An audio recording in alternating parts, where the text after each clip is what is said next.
Nick Saban has spent the last 15 years dominating college football at Alabama with the Crimson Tide. This was done on the back of his genius level defense that he has developed, and I recreated it for you to use in Madden 23. It is going to be based around match coverage to give you the best possible coverages to lock down any defense you face. Then it'll have a ton of blitzes to crank up the pressure and make plays in the backfield on the quarterback. Now, since Saban got hired by the Tide in 2008, he has built the greatest dynasty the college football world has ever seen, winning 6 national titles on the back of his incredible defense. But during the first half of his run, he did it out of a 3-4 defensive look full of huge, strong defenders able to bully the under center offenses that were so prevalent in college football at the time. His defenses were built around size to absolutely dominate these offenses with power and intimidation at the center of the scheme. But around 2014, it all started to change with the evolution of college offenses becoming much more spread and hurry up heavy. Nick had to evolve, and he shifted to more 40 fronts while subbing out a linebacker for a nickelback. This gave Saban's defenses the ability to match up with the speed of the modern game and adapt to the new ways that college football was being played. Instead of straight size and power, he transitioned to much more speed and complex match coverage looks on the back end to give him answers to all the new wrinkles that offenses threw Alabama's way. Now, there are some main principles that Saban has used over the years to dominate with, and we will be taking them and adapting them to fit our needs in Madden. First is the utilization of a heavy match coverage defensive scheme. Saban is one of the godfathers of match defense and uses its same variety of them to make sure he has the answers when he goes up against any type of offense. Next is playing too high defenses. Playing too high allows us to disguise our coverage, and now everything we run will look identical pre-snap. Now the offense will have no idea if we are playing coverage on the back end or if we are bringing heat in at the QB. Next, we're going to have multiple blitz packages we will bring to the table, whether it's out of our 3-4 looks with more edge heat from our 2 outside linebackers, or in our nickel looks where we can get pressure off the edge, or we can get looping pressure from our linebackers at the second level. Now, all of this Saban defense is already released. I have 7 videos already out breaking all of this down with the best match coverage scheme you will find anywhere on YouTube, and a ton of blitzes to come firing in at the quarterback. Now, if you want to check out the playlist for this whole scheme, it will be linked down in the description below. Then for this whole defense, we are going to be running out of the Las Vegas Raiders playbook, and we will primarily run these 2 formations. Also, when running match or any of the blitzes in this scheme, these are the coaching adjustments we are going to be using. Now, for our nickel defense, we are going to be in big nickel over G, and this is going to be our go-to look against any of those kind of more modern spread passing offenses or any of those shotgun looks that you are going to face. Now, here we're going to have 4 down linemen, and we want to really target good pass rushers for our outside defensive ends, and I usually will put pass rushing abilities on them to make sure they can get easy wins like double or nothing or edge threat. Then at our D tackles, we want run stuffer types with size, and on both these players I have inside stuff to make sure they can blow up the run and make plays in the backfield. Then for our linebackers, you can either play safeties, and if you do, I use acrobat on them so they can dive and make athletic plays on the football, or you can use linebackers in these spots, but if you do, I definitely would use a lurker. This will enable them to jump up and make plays on the ball that are over their head. Then in my secondary, I really like size and speed on all 4 of the players, but at this point, aggressive catches aren't as bad as earlier in the year, so you can get away with smaller corners, but the best ability stack to use is deep out KO on all 4 of these players. This will allow them to get knockouts at the catch point, and this is maybe the best defensive ability to use in the game for a match or zone-based scheme. Then the other one I use on all 4 of these guys is pick artist. This makes it so they have a much better chance of high pointing the football and making plays on jump balls. The backbone of this Saban defense is going to be our match coverages. This is what the Tide have based their entire defense around. Match coverage is a defense that has defenders playing zone, but they are reading receivers, and they will either man up players and lock them down, or they can become free to double team and bracket other players, or they can drop out and play spot drop zone coverage, looking for work and helping on anyone who comes into their area. So it is by combining all these different elements of coverage defenses that make match coverage so effective. Now, there are a few main reasons why having match coverage as your base defense is so effective, with the first being match is an aggressive defensive scheme that is designed to give us a numbers advantage in our pass defense, and it excels at scheming double teams into our D, and it forces offenses into making a ton of mistakes where we can go the other way with the football. Match coverage is also amazing in Madden because it allows us to take away really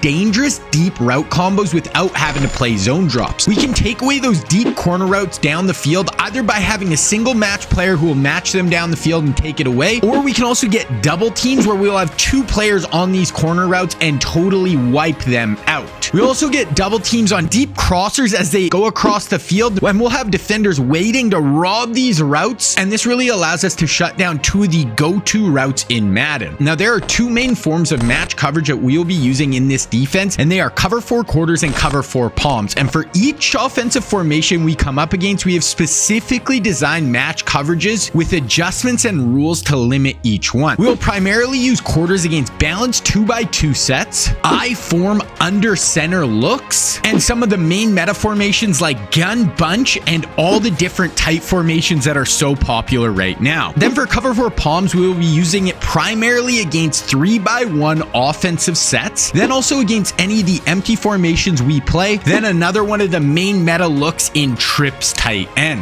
Then after locking people down with our match defenses, we need a curveball, and this is where bringing disguise blitzes that can fire in and make plays. So here we have a cover 2 blitz that will look identical to our match defense's pre-snap with this 2 high safety look, but then we're going to have this blitz with a linebacker firing up the middle and a nickel coming off the edge in at the QB. So this can fire in right away and get us a ton of pressure and blitzes, but even if we don't get home, this is going to speed the QB's process up, and we are changing the look on the back end, and this can lead to some really bad balls into coverage where we can go the other way with the football. Now this blitz is going to be run at a SS Blitz 2 in big nickel over G. The setup here is super simple. Just shift your D-line away from the nickel, then slant them away from the nickel as well. Then we want to blitz all linebackers and user the linebacker that is on the same side of the nickel, and that is it. Now if they send everyone out on routes to try and flood our match defense, then we will get both blitzers coming in free for super fast heat. But then even if they block their running back, he will pick up the linebacker up the middle, but now the nickel will come in free, making this blitz super tough to handle. Then as the user, you have complete freedom over the middle, and this can allow you to make a ton of plays. Next, we're looking at 3-4 odd. Now this is where it all started for Saban, and in his first 6 to 7 years at Bama, this is what they based everything out of, and this will be our answer for whenever we face someone who's trying to play bigger and heavier up front with multiple tight ends and running backs. For personnel, the biggest difference is we're going to have 4 linebackers on the field, and you want to put your 2 best pass rushers at your outside linebackers, and they're going to be the ones firing free mostly on blitzes. Then your 2 inside linebackers, these are going to be more coverage players and users, so look for speed and size, and we also want to use lurker on both these 2 players once again so they can be more athletic and go make plays on the football. Then we're going to move into our 3-4 looks, and this is going to be much more about bringing pressure with our athletic linebackers firing off the edge into the backfield to make plays. The first blitz we are looking at is pinch buck 0 in 3-4 odd. Now this is legitimately one of the fastest blitzes you will use all year. They will barely be able to hit the back of their drop before we have our blitzers firing off the edge and in at the QB to bring him down. Then if the offense tries to send everybody out on routes, and we are going to have 2 free rushers coming in every time, forcing them to try to block extra players. But then even if they leave the running back in to block, then you're still going to be getting a free rusher in at the QB. So for the setup for this blitz, you want to use the linebacker who is already blitzing before we adjust. Then we need to pinch our linebackers, and you will see them all squeeze in. Then slant your D-line to the side where your linebacker is in man coverage, so away from your user. Then you want to blitz all linebackers, and that is it. Now for the coverage aspect, this is a 0 blitz, so it'll be one-on-ones across the board. So you want to have players who are sticky in man coverage, but keep in mind this blitz is coming in hot, so they shouldn't have to cover for long. Then as a user, you will just take whichever player doesn't have a man player responsible for them. So it will either be a running back out of the backfield, or it can be a slot receiver in trips. And if your player goes out on a route, then it's your responsibility to cover them wherever they go on the field. And if they stay into block, then you can just be free over the middle and look to help on anything you see getting open. Then if you want to take this defense to the next level, you need to check out my website, Scheme Kings. Up on the site, there are 8 videos for this Nick Saban defense. And when you add them with the 7 free ones on YouTube, this will allow this Nick Saban match coverage defense to be the best you will use all year in Madden 23. Then up right now is actually a brand new blitzing mini scheme out of nickel normal to give you another amazing wrinkle you can throw at your opponent in this defense. Then also on the site are all my past schemes like my NCAA spread offense and my LOB Seahawks defense and a ton more. Also on the site, you can get access to my playbooks, which are full written breakdowns for each one of the schemes, with 4 out so far, including a 30-page playbook out for this Alabama defense that gives you full write-ups for each one of the coverages and blitzes in this scheme. Then I'm also running a sale on the site website. So use code SPRING at checkout. You'll get 50% off your first month, and this sale will run till May 9th. So if you want to check out Scheme Kings, I'll leave the link down in the description below. Then we're going to move into our 3-4 looks, and this is going to be much more about bringing pressure with our athletic linebackers firing off the edge into the backfield to make plays. The first blitz we are looking at is pinch buck 0 in 3-4 odd. Now this is legitimately one of the fastest blitzes you will use all year. They will barely be able to hit the back of their drop before we have our blitzers firing off the edge and in at the QB to bring him down. Then if the offense tries to send everybody out on routes, and we are going to have 2 free rushers coming in every time, forcing them to try to block extra players. But then even if they leave the running back in to block, then you're still going to be getting a free rusher in at the QB. So for the setup for this blitz, you want to use the linebacker who is already blitzing before we adjust. Then we need to pinch our linebackers, and you will see them all squeeze in. Then slant your D-line to the side where your linebacker is in man coverage, so away from your user. Then you want to blitz all linebackers, and that is it. Now for the coverage aspect, this is a 0 blitz, so it'll be one-on-ones across the board. So you want to have players who are sticky in man coverage, but keep in mind this blitz is coming in hot, so they shouldn't have to cover for long. Then as a user, you will just take whichever player doesn't have a man player responsible for them. So it will either be a running back out of the backfield, or it can be a slot receiver in trips. And if your player goes out on a route, then it's your responsibility to cover them wherever they go on the field. And if they stay into block, then you can just be free over the middle and look to help on anything you see getting open. Next, we're looking at will buck press in 3-4 odd. This is an amazing blitz if they send everybody out on routes, and we will get free unblocked pressure with 5 rushers versus 5 O linemen, and we're going to get easy pressure in at the QB. This will allow us to still be super solid in coverage with 6 players on the back end locking people down, giving this defense great balance overall. Most of the time, we are going to get this DN firing in between the tackle and the guard, and he's going to be untouched into the backfield to make a ton of plays. Then sometimes the tackle will kick inside to block him, and we will actually get the edge rusher on that side coming in free, ready to make plays on the quarterback. Then to set this blitz up, we want to spread our D-line, and make sure you do this first, then pinch our linebackers just like in the man blitz. Then you want to slant your D-line out, and that is it. That is the whole setup, and you want to user the 3 rack on this play. Then for the coverage end of this blitz, we want to patrol the whole middle of the field with our user, but you can really just make a ton of plays. You want to try to jump anything you see and take away the whole middle of this defense. And then for the rest of the coverage, we're going to have 6 players in our cover 3 shell, so we should be able to shut down any easy reads and force them into some bad looks where we can come down with the football. Next, we're looking at our run defense, and this is going to be in cover 4 drop in 3-4 odd. And to set this run defense up, once you get to the line, you want to show blitz and then unbase align. This will bring both your safeties in the box, but keep your cornerbacks at depth. So we are going to tend to use this mostly against heavy looks like I form with 2 running backs, or single back formations with multiple tight ends. So I always want to user the safety who is on the weak side of the play. So if it's I form, away from the tight ends, and if it's single back, look for the side with only 1 eligible receiver. And if it's a balanced look, you can use either safety. The run defense starts in the middle with 2 inside stuffs that quickly shed on the inside and can blow up the interior of the run game. Shutting down the inside really forces them to start attacking the defense's edge, and having 5 across the board with 3 D linemen and 2 linebackers stacking the O line really allows our 2 linebackers and our 2 high safeties to be free and flow to the ball and make plays. The 2 inside linebackers should be totally free to play sideline to sideline and flow to the football, stopping ball carriers for little to no gains. Then the 2 outside linebackers are great at setting the edge and can get off blocks and make plays themselves, or even just string out the ball carrier so the flow of the defense can clean it up. Then the non-user safety is going to be in a run fit, so he's going to fly down and fill in the run game super aggressively in this cover 4 drop defense. So this Bama defense is going to be one of the best you will use all year. But to balance it out, you need a high-powered explosive offense, and I'm releasing my new Patriots Brady career scheme right now. So if you want to check it out and become explosive on offense, then you need to watch this video right here.